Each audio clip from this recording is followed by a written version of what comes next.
Is the give India. Give India एक ऐसी NGO है, पहली बात मैं आपको बता दूं, जितनी भी एनजीओज की मैं बात कर रही हूँ they are all non profitable, मतलब ये अपना कोई कमीशन नहीं होता, इनकी कोई वो नहीं होती। जिसको जो डोनेट करना है, despite that donation they contribute bye their self. तो ये जिस एनजीओ की बात मैं कर रही हूँ, What they do is that the daily wages वाले जो लेबरर क्लास हैं, जिनको कि आपने देखा होगा कोरोना पैंडेमिक के टाइम उनको अपनी नेटिव प्लेस पे जाने में बड़ी दिक्कत हुई थी, तो they help them at the time of the pandemic. What did they do? They provided proper residential and proper food facilities for them. तो क्या इन लोगों का जो क्रेडिट है हमारी इस फाइट में against pandemic, it's not worth anything? Yes, it's worth anything. इस सिनेरियो में जो शहीद हो गए, they are no doubt they deserve our salute, लेकिन जो शहीद हो गए क्या वो आए, या फिर जो हमारे प्रेजेंट कोरोना वॉरियर्स हैं उनने हमारी हेल्प की? This point is to be thought 100,000 times. Next जो है रसोई ऑन व्हील्स की हम बात करते हैं। इट्स ऑल्सो एन एनजीओ और इसके नाम से ही सजेस्ट हो रहा है। रसोई ऑन व्हील्स का मतलब है ये जो है एक कार्ट है, एक गाड़ी है जिसमें हमेशा फूड अवेलेबल रहता है। रास्ते रास्ते गलियों जाके ये देखते हैं जिसको नीड है, जो है परेशान है, जो कि अपना फूड भी अवेल नहीं कर पा रहे हैं, उनके लिए जो है फूड प्रोविजन जो है प्रॉपर क्वांटिटी में they do. That is what the रसोई ऑन व्हील्स डू। एक और एनजीओ की मैं बात करती हूँ, दैट इज कष्टकारी पंचायत। कष्टकारी पंचायत क्या होती है? कष्टकारी जो है उस वर्ग को कहा गया है सोसाइटी के जिनको इस कोरोना पैंडेमिक में 1 घंटे की, जिसको कहना चाहिए 1 दिन की भी छुट्टी नहीं मिली, क्योंकि इस पैंडेमिक में क्लेanलीनेस को बहुत ज्यादा मायने दिए हैं।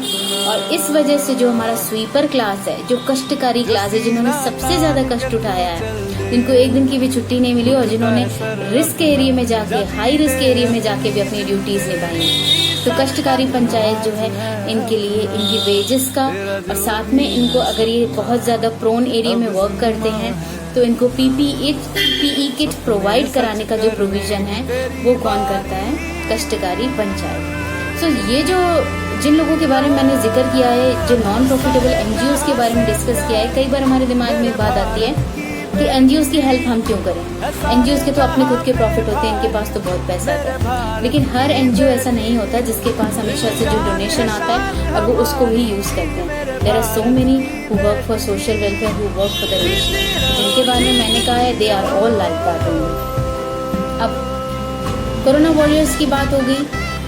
हम जब भी आज़ादी की बात करते हैं हमारा दिमाग कहाँ जाता है? हमारी फ्रंटियर्स पर, हमारे बॉर्डर्स पर, जिन्होंने हमारे बॉर्डर्स पर लड़ाई की, जिन्होंने हमारे बॉर्डर्स पर शहीद हुए, और उन लोगों ने उन्होंने अपना उस तरह से देश प्रेम दिखाया। एक ऐसे वीर की मैं आपसे बात करूंगी, एक ऐसे अमर जवान की मैं आपसे बात करने वाली हूँ अब, जो कि बॉर्डर पे शहीद नहीं हुए, लेकिन उनकी जो शहादत है उसको आज भी जो है पूरी Indian army, in fact each and every Indian citizen जो है वो सल्यूट करता है, and he is compared to God. तो उसके लिए मैं आपको दिखाती हूँ उनके बारे में। आप just have a look here. I am adding his image and the shrine build on his name, और उनका जो है the name of the great patriot is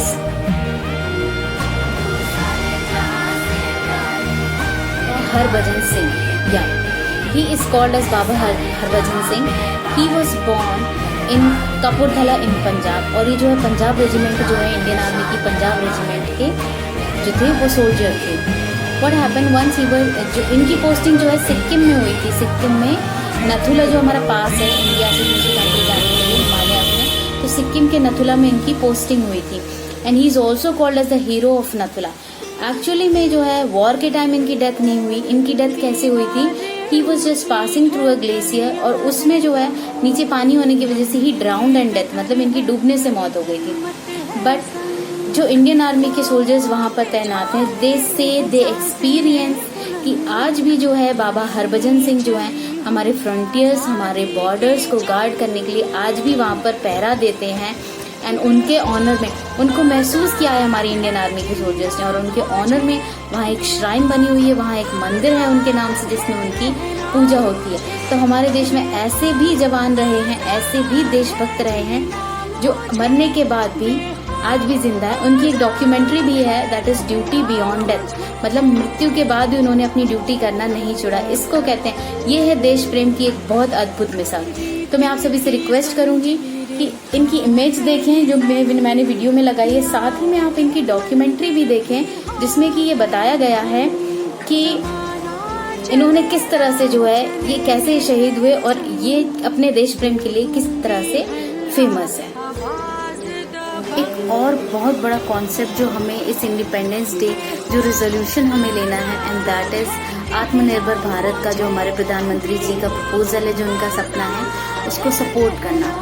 या अगर मैं as a teacher if I consider what is self reliance या आत्मनिर्भरता क्या होती है, तो work from home and e learning, ये जो दो चीजें हैं मेरी फील्ड में, दे रिप्रेजेंट आत्मनिर्भरता। ये आत्मनिर्भरता का प्रतीक है।